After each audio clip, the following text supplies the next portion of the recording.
থাকবে কদিন প্রাণ, তবু কেন স্বার্থের জন্য মানুষ হয় বেমান।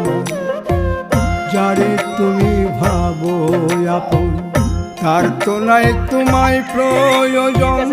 তোমার বুকে রাইখা মাতা খুঁড়তাছে কবর রে, খুঁড়তাছে কবর।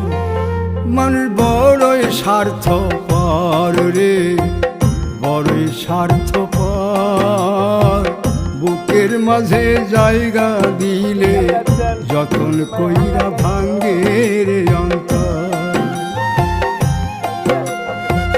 বুকের মাঝে জায়গা দিলে যতন কইরা ভাঙ্গে রে অন্তর।